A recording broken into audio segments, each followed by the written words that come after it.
بسم اللہ الرحمن الرحیم اور السلام علیکم ورحمۃ اللہ۔ عمران خان سے مولانا فضل الرحمان کی ملاقات کی گونج اور بنی گالہ کی صفائیاں کروائی جا رہی ہیں۔ کیا معاملات ہیں؟ ایک کال سب پہ بھاری پڑ گئی اور پنجاب حکومت اور مریم نواز کا انوکھا سٹائل اور عوام سیلاب سے زیادہ حکومت سے پریشان۔ کیا معاملات ہیں؟ تمام تر تفصیلات پہ نظر ڈالیں گے۔ ویڈیو کو اینڈ تک دیکھیں۔ اگر چینل پہ نئے ہیں چینل کو لازمی سبسکرائب کریں، ویڈیو کو لائک اور شیئر زیادہ سے زیادہ کریں۔ سب سے پہلے پاکستان کا سب سے بڑا مسئلہ اس وقت سیلاب ہے۔ پاکستان کے چاروں صوبے آزاد کشمیر سمیت چاروں صوبوں میں شدید قسم کے جو سیلاب اور پچھلے دنوں جو بارشیں ہوئی اور کلاؤڈ برسٹ ہوا اور جو ہندوستان سے پانی آیا اس نے پاکستان کو بہت زیادہ نقصان پہنچایا۔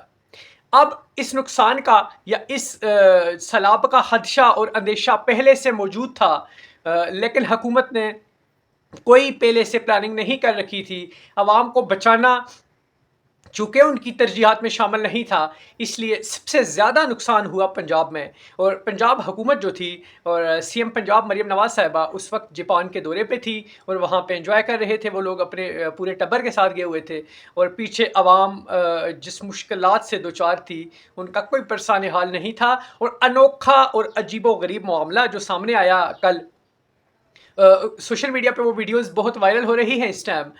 کچھ تنظیموں کے لوگ ہیں جو ریلیف لے کے، جو راشن لے کے، جو کھانا لے کے ان متاثرین نے سیلاب تک پہنچے، جو بالکل بے یار و مددگار وہاں پہ کتنے کتنے ٹائموں سے بھوکے پڑے تھے، ان کے لیے کھانا لے کر پہنچے، لیکن وہاں پہ جو انتظامیہ تھی انہوں نے ان لوگوں کو روک دیا۔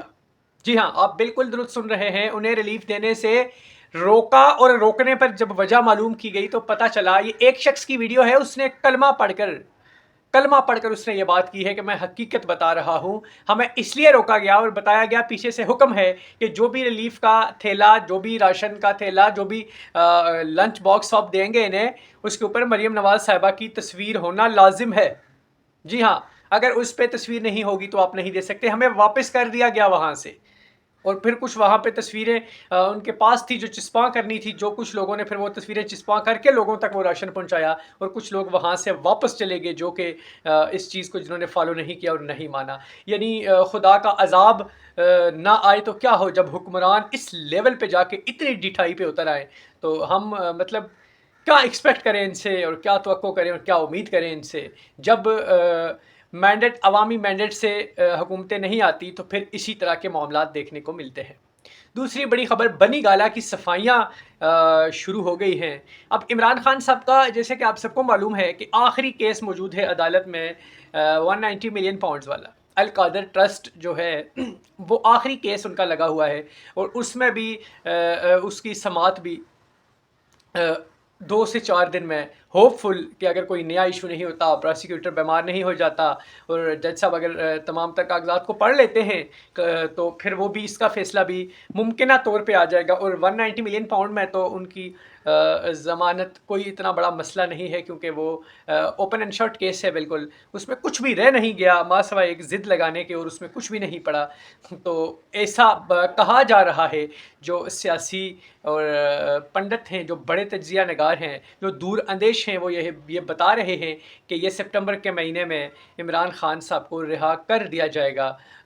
ممکنہ اس کی وجوہات آپ کے سامنے میں نے رکھی ہیں۔ اس لیے بنی گالہ کی صفائیاں جو ہو رہی ہے وہاں پہ، اور جو وہاں نقل و حرکت ہو رہی ہے، وہ اس چیز کا بالکل صاف انڈیکیٹر دے رہی ہے کہ عمران خان باہر آنے والے ہیں۔ اور اسی استثناء میں جب بھی ہوا کہیں شفٹ ہوتی ہے تو مولانا صاحب ساتھ ہوا کے چلتے ہیں، تو مولانا صاحب کی عمران خان سے ملاقات پہ بہت ہی زیادہ شور سوشل میڈیا پہ اب گونجنا شروع ہو گیا ہے، کیونکہ مولانا صاحب کی جو ایک شورا ہے ان کی ججوائی کی، اس نے بھی یہ مل کے جو فیصلہ کیا ہے کہ مولانا صاحب کو ملنا چاہیے عمران خان سے۔ ذرا ایسا دعویٰ کر رہے ہیں کہ مولانا صاحب اگلے کچھ ہی گھنٹوں میں عمران خان سے ملاقات کر سکتے ہیں، اور اگر یہ ملاقات ہوتی ہے تو اس سے مزید چیزیں کھل کر سامنے آ جائیں گی۔